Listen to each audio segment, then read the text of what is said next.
जय हिंद दोस्तों, स्वागत है आपका यूनाइटेड लर्निंग के इस ऑनलाइन प्लेटफॉर्म पर। तो अभी हम डिस्कस करने जा रहे हैं केमिस्ट्री के आगे के क्वेश्चंस जो प्रीवियस ईयर के हैं, ठीक है, जो आपके एग्जाम में पूछे जा चुके हैं। तो स्टार्ट करते हैं अपने क्वेश्चंस को। देखिए पहला क्वेश्चन है, all the element in a group family have common valency. For example, all the element of the carbon family, carbon, silicon, germanium, tin and lead have common valency of 4। यानी कि P block में आते, पहली बात तो आपको ये पता होना चाहिए, पी ब्लॉक में आते हैं ये कार्बन फैमिली, ठीक है, जिसमें कौन कौन है, कार्बन है, सिलिकॉन है, जर्मेनियम है, एसएन है और पीबी लेड। ये बताया था, इसका ट्रिक याद करने, काशी गए शंकर प्रभु। तो कार्बन, सिलिकॉन, जर्मेनियम, टिन और लेड, तो जनरली क्या होता है, ये +4 की वैलेंसी को रिप्रेजेंट करते हैं। However, some of these element can also have valency of 2. Which of the following can have the valency of 2? इसमें कुछ ऐसे हैं जो 2 की वैलेंसी पे रिप्रेजेंट करते हैं, कुछ ऐसे भी हैं जो 2 की वैलेंसी रिप्रेजेंट करते हैं। तो इसमें कौन है जो 2 की वैलेंसी पे रिप्रेजेंट करते हैं? तो आपके इसमें है जर्मेनियम, टिन और लेड। ये दोनों हैं कि जो वेरिएबल वैलेंसी शो करते हैं, मतलब कि 4 के अलावा +2 की वैलेंसी रिप्रेजेंट करते हैं, ठीक है। तो इसमें कौन कौन, जर्मेनियम है, एसएन और पीबी। तो जर्मेनियम, एसएन और पीबी किसमें आ रहा है, जर्मेनियम, एसएन यानी टिन और लेड। ये आपका सी ऑप्शन यहां पर सही हो जाएगा। तो +4 की वैलेंसी के अलावा 2 की वैलेंसी शो करते हैं कौन, जर्मेनियम, एसएन और पीबी। एसएन मतलब टिन होता है, तो सी ऑप्शन यहां पे आपका सही हो जाएगा। अगला, match the list, first and second से मैच करना है इसको। कोड दिया, कलर का कोड, कलर कोड, कौन सा केमिकल कौन सा कलर रिप्रेजेंट करता है, ये आपको यहां पे दिया गया है। तो यूरेनियम ऑक्साइड जो होता है आपको याद होना चाहिए, ये येलो कलर इंपार्ट करता है। क्यूप्रस ऑक्साइड जो होता है, कॉपर जो होता है, ये आपका रेड कलर इंपार्ट करता है। उसके बाद कोबाल्ट ऑक्साइड जो होता है ये ब्लू कलर करता है, कोबाल्ट। और क्रोमियम ऑक्साइड जो कौन सा करेगा, ग्रीन। तो पहला जो है चौथा कर रहा है, पहला चौथा, यानी ये ऑप्शन और ये ऑप्शन तोड़ गए। कॉपर ऑक्साइड जो है दूसरा जो है पहला कर रहा है, दूसरा पहला, यानी कि ये ऑप्शन भी कट गया, यानी कि ए ऑप्शन सही हो जाएगा। कोबाल्ट ऑक्साइड ये आपका हो जाएगा दूसरा, यानी सी का दूसरा सही है, और डी का हो जाएगा आपका तीसरा, ये भी सही है। तो ए ऑप्शन यहां पर आपको सही जगह, तो ये याद करना पड़ेगा। यूरेनियम ऑक्साइड येलो कलर देता है, क्यूप्रस ऑक्साइड रेड कलर देता है, कोबाल्ट ऑक्साइड जो होता है आपका कोबाल्ट जो होगा आपका कौन सा कलर देगा, ब्लू देगा। क्रोमियम ऑक्साइड जो है वो ग्रीन कलर देता है। अगला क्वेश्चन देखिए, which one of the among the following is the most correctly determines the atomic number of an element.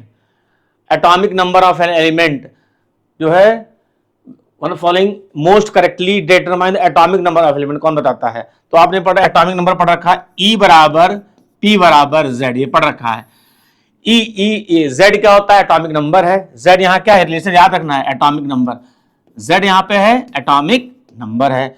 P क्या है, यहां पे प्रोटॉन है, प्रोटॉन। E क्या है, इलेक्ट्रॉन है। एक रिलेशन ये याद रखना है, इसमें न्यूमेरिकल भी आता है। और एक याद रखना, A = P + N। A क्या है,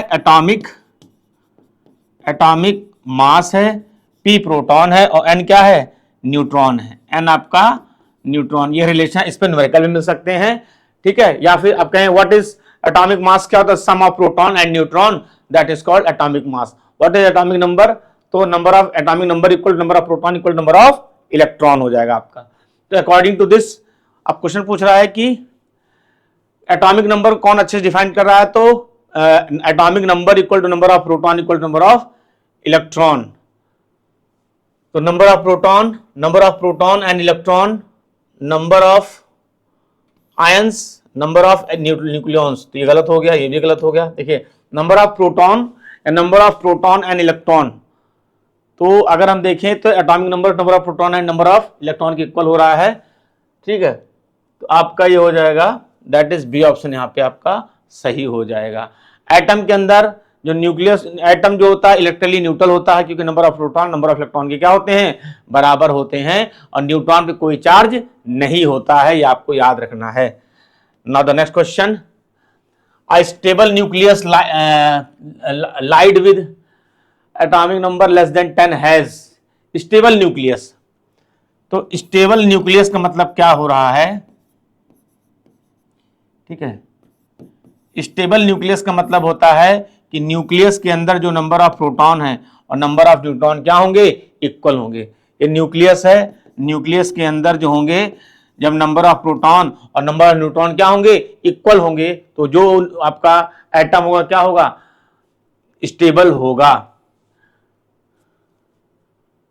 ठीक है, तो देखिए कह रहा है exactly the same number of neutrons and protons. तो मैंने बताया स्टेबल न्यूक्लियस क्या होगा, जिसमें प्रोटॉन न्यूट्रॉन क्या होंगे, इक्वल होंगे। क्या होंगे, इक्वल होंगे, एग्जैक्टली इक्वल बता रहा है। तो हो सकता है ये मोर न्यूट्रॉन देन प्रोटॉन, तो ये गलत, बिल्कुल नहीं। नो न्यूट्रॉन, ये भी गलत। नो प्रोटॉन, ये भी गलत। तो कौन सा जाएगा, exactly the same number of neutrons and proton, यानी जितने प्रोटॉन होंगे उतने ही न्यूट्रॉन होंगे, तभी जो वो एटम होगा क्या होगा, स्टेबल होगा। अगर कोई एक ज्यादा हो जाएगा तो एटम स्टेबल नहीं होगा, याद रखिएगा।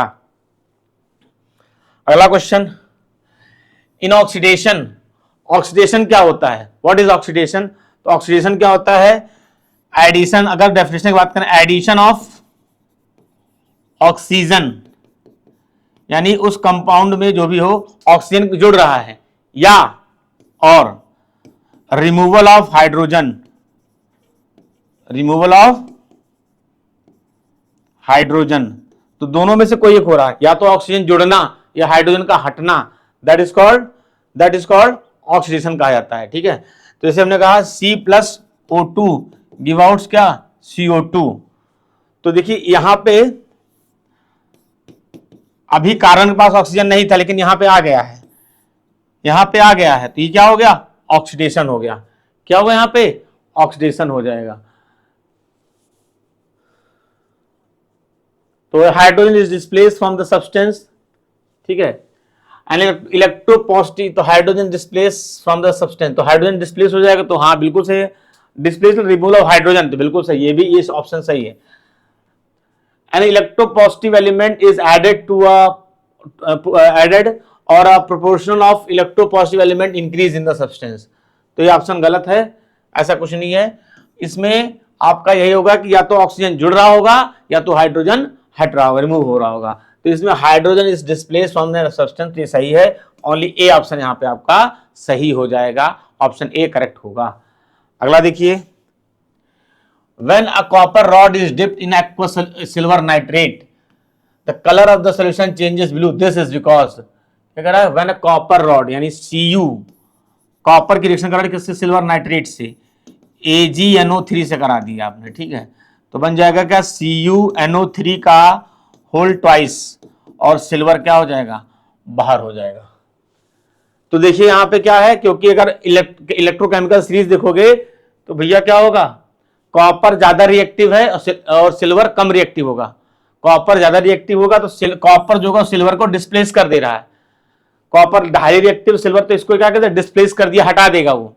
ठीक है, तो देखो copper is more easily reduce than Ag, copper आसानी से हट जाएगा, नहीं भैया, कॉपर ज्यादा ताकत हो, आसानी से नहीं हटेगा, तो ये गलत हो गया।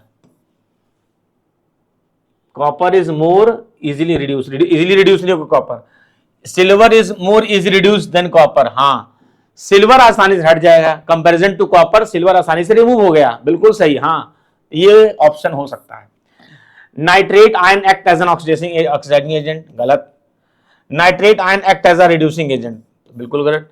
तो इन दोनों में से कोई नहीं है, यानी सिल्वर, इसमें ध्यान से देखें तो सिल्वर ये आपका लेस रिएक्टिव, इसलिए आसानी से रिड्यूस हो जाएगा कंपैरिजन टू कॉपर, तो बी ऑप्शन सही हो जाएगा अकॉर्डिंग टू द क्वेश्चन। अगला question, the reaction that take place in soap making is called saponification, basically soap is sodium potassium salt of high fatty acid, पता होना चाहिए। What is saponification, saponification क्या है, तो सपोनिफिकेशन जो है that is a process of making soap, ठीक है, process of making soap, saponification क्या है, process of making soap, making soap by sodium potassium, by sodium potassium, salt of high fatty acid, high fatty acid. तो sodium potassium salt of high fatty acid बना होता है, ठीक है, of Easter, ठीक है। तो हाई फैटी एसिड ने, तो इसमें हो जाएगा आपका, देखो हाई फैटी में लॉन्ग चेन फॉर्म हो जाएगा, तो लॉन्ग चेन मोनोकार्बोक्सिलिक एसिड बिल्कुल है, सही हो सकता है। ग्लिसरॉल गलत। Long chain of di carboxylic acid ये भी गलत। Mono, long chain of tri carboxylic नहीं, long chain of monocarboxylic acid जो होता है, या कहते हैं हाई फैटी एसिड जो हम कहते हैं, उससे इसका फॉर्मेशन होता है, ठीक है। तो ईस्टर का हाइड्रोलिसिस होता है in the presence of NaOH या KOH से रिएक्शन कराते हैं, तो ईस्टर का हाइड्रोलिसिस होता है और क्या बनता है, सोप बनता है, sodium potassium salt of high fatty acid, long chain monocarboxylic acid. A option आपका यहां पर सही हो जाएगा। अगला देखिए, the number of proton in a negatively charge atom anion is, the number of proton in a negatively charged atom, तो कह रहा है कि नंबर ऑफ प्रोटॉन अगर नेगेटिवली चार्ज एटम में है तो क्या होगा, more than the atomic number of an element, less than the atomic number of an element, more than the number of electron in the element, less than the number of electron in the, less than the number of electron. तो कह रहा है the number of proton is negatively charge atom, यानी जो atom और negatively charge है, तो number of proton क्या होंगे, कैसे, कम होंगे या ज्यादा होंगे, ये पूछ रहा है। तो पहले आप याद रखना है, अगर एटम के अंदर, ये एटम है, ठीक है, एटम के अंदर अगर क्या कर दिया जाए कि प्रोटॉन ज्यादा हो जाए, प्रोटॉन क्या हो जाए, ज्यादा हो, प्रोटॉन, अगर प्रोटॉन की मात्रा क्या हो जाए, ज्यादा हो जाएगा, तो इलेक्ट्रॉन अपने आप कम हो जाएगा। याद रखिएगा कि अगर एटम के अंदर प्रोटॉन आप क्या करेंगे, इंक्रीज करेंगे, तो इलेक्ट्रॉन की मात्रा क्या हो जाएगी, कम हो जाएगी, कम हो जाएगी, तो प्रोटॉन बढ़ेंगे तो इलेक्ट्रॉन की मात्रा कम हो जाएगी, ठीक है। तो जो एटम होगा वो पॉजिटिव चार्ज कहलाएगा, यानी पॉजिटिव चार्ज होगा, ठीक है, पॉजिटिव चार्ज एटम कहलाएगा। उल्टा कर दीजिए, अगर इलेक्ट्रॉन की मात्रा बढ़ जाएगी गई और तो प्रोटॉन की मात्रा क्या हो जाएगी, घट जाएगी। इलेक्ट्रॉन बढ़ा दोगे तो प्रोटॉन घट जाएगा। अब इलेक्ट्रॉन बढ़े तो प्रोटॉन घट गया, तो जो एटम होगा जो है वो क्या हो जाएगा, नेगेटिवली चार्ज हो जाएगा। तो कह रहा है एटम नेगेटिव चार्ज है, इसका मतलब प्रोटॉन की मात्रा घट गई है, इलेक्ट्रॉन बढ़े हैं, प्रोटॉन की मात्रा घट गई है। तो हो जाएगा आपका, तो जो एटम जो प्रोटॉन्स होंगे वो क्या हो जाएंगे, less than the number of the electron in an atom, less than the number of electron, electron से, नंबर ऑफ इलेक्ट्रॉन से जो है वो प्रोटॉन की मात्रा क्या हो जाएगी, कम होगी, तभी एटम क्या होगा, नेगेटिवली चार्ज होगा, तभी एटम नेगेटिव चार्ज होगा। तो डी ऑप्शन यहां पे आपका सही हो जाएगा, यानी less than the number of electron, electron की मात्रा से जो प्रोटॉन होंगे वो कम होंगे, इलेक्ट्रॉन की मात्रा ज्यादा, तो जब इलेक्ट्रॉन की मात्रा ज्यादा तो प्रोटॉन कम, और जब इलेक्ट्रॉन ज्यादा रहेगा तो नेगेटिव चार्ज एटम रहेगा। तो आपका डी ऑप्शन यहां पर सही हो जाएगा, ठीक है। तो प्रोटॉन ज्यादा तो इलेक्ट्रॉन कम, और जब प्रोटॉन ज्यादा है तो इसका मतलब पॉजिटिव चार्ज है, इलेक्ट्रॉन ज्यादा है तो प्रोटॉन कम हो जाएगा, तो एटम जो है नेगेटिव चार्ज है। तो डी ऑप्शन यहां पे आपका सही हो जाएगा। अगला क्वेश्चन देखिए, the metal constituents of chlorophyll. तो क्लोरोफिल क्या हो जाता है, क्लोरोफिल याद रखिएगा, क्लोरोफिल जो पाया जाता है आपका वो किसमें पाया जाता है, प्लांट्स में पाया जाता है, ठीक है, फाउंड इन प्लांट्स, प्लांट में पाया जाता है, पौधों में पाया जाता है, ठीक है, ग्रीन लीव्स जो होती हैं, ठीक है, जिससे क्या होता है, फोटोसिंथेसिस, फोटोसिंथेसिस एक्टिविटी जो परफॉर्म होती है, ठीक है, फोटोसिंथेसिस एक्टिविटी जो होती है due to presence of chlorophyll की वजह से हो पाती है। तो chlorophyll found in plants, due to this chlorophyll जो जिससे फोटोसिंथेसिस एक्टिविटी परफॉर्म करता है। अब कहा जाए कि जो अगर क्वेश्चन आ जाए कि जो पत्तियां होती है हरी क्यों होती हैं, तो कहते हो due to presence of chlorophyll, chlorophyll की वजह से। अब क्लोरोफिल में कौन सा एलिमेंट पाया जाता है, तो द एलिमेंट जो पाया जाता है, एलिमेंट जो पाया जाता है उसके अंदर वो है आपका कौन, मैग्नीशियम। कौन है, मैग्नीशियम। तो याद रखिएगा ये क्वेश्चन आ भी चुका है एनडीए में, वही तो क्वेश्चन डिस्कस कर रहे हैं कि मैग्नीशियम जो होता है वो आपके जो है पौधों में एलिमेंट के रूप में पाया जाता है, जिससे जो है पत्तियां हरी होती हैं और उसको हम बायोलॉजी में कहते हैं क्लोरोफिल प्रेजेंट है इसमें, जिससे प्लांट अपना भोजन बना पाते हैं फोटोसिंथेसिस एक्टिविटी के माध्यम से। तो आपका जो है मैग्नीशियम जो हो जाएगा वो सही ऑप्शन हो जाएगा अकॉर्डिंग टू द क्वेश्चन। अगला देखिए, during the explosion of gun powder which of the following gases are evolve in this proportion of 1:3। Explosion of gun powder, तो गन पाउडर में क्या क्या होता है भैया, पोटेशियम नाइट तरह का केमिकल एक्सप्लोजिव है। Gun powder is the first chemical explosive जो बनाया गया था गन पाउडर था। पोटेशियम नाइट्रेट होता है, सल्फर होता है इसमें, ठीक है, और क्या होता है, NO2 होता है, नहीं कार्बन CO2,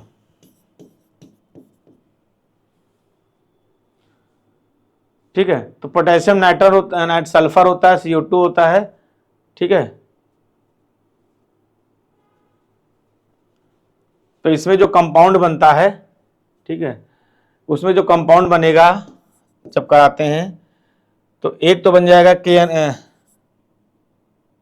K2S, ठीक है, और आपका बन जाएगा CO2, और एक बन जाएगा आपका 3 कार्बन होगा यहाँ पे, CO2 बन जाएगा, और बन जाएगा क्या, N2 बन जाएगा, नाइट्रोजन। तो देखिए अगर कराया गया तो K2S बनेगा, पोटेशियम सल्फाइड बनेगा, कार्बन डाइऑक्साइड और नाइट्रोजन बनेगा। तो ये जो बन रहा है, ठीक है, तो पूछ रहा है 1:3, तो इसमें हो जाएगा ये नाइट्रोजन 1 रहेगा और कार्बन कितना रहेगा, 3 रहेगा। तो कार्बन डाइऑक्साइड तो 1:3 रेशियो इसका बनेगा किसका, यानी कि नाइट्रोजन यहां पर रहेगा इसका N2 और CO2, तो इसकी जो परसेंटेज रहेगी क्या रहेगी, ठीक है, यानी इसकी CO2 और N2 की परसेंटेज रहेगी 1:3। क्या परसेंटेज रहेगी, 1:3 रहेगी।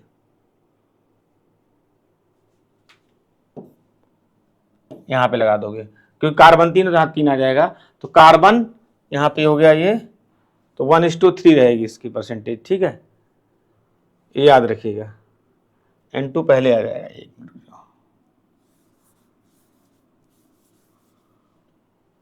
यहाँ पे कार्बन 3 है तो 3 आ गया, हाँ, तो 1, तो कार्बन परसेंटेज रहेगी इसकी यहाँ 3:1। तो इन्वॉल्व द प्रोपोर्शन जो होगा आपको याद रखिए 1:3 करा तो 3:1 आपका आ जाएगा। कार्बन यहाँ पे 3:1, यानी ये वाला ऑप्शन आपका सही हो जाएगा अकॉर्डिंग टू द क्वेश्चन, ठीक है। पूछा परसेंटेज, तो कार्बन की परसेंटेज 3 रहेगी, नाइट्रोजन की 1 रहेगी। 3:1 या 1:3 लिखने का ये कॉन्सेप्ट है। तो ये नाइट्रोजन पहले कर देते तो 1:3 हो जाती, ठीक है ना। अगला देखते हैं, तो आज के लिए इतना ही, ठीक है। तो हम जो है 10-10 क्वेश्चन को हमने बनाया हुआ है कि आप 10-10 क्वेश्चन करते जाएंगे ताकि धीरे धीरे आपको बर्डन भी लगे और आपके सारे क्वेश्चन हो जाएं। तो लगे रहिए, अच्छे से अपनी तैयारी करिए, मिलते हैं नेक्स्ट वीडियो में, तब तक के लिए जय हिंद क्लास।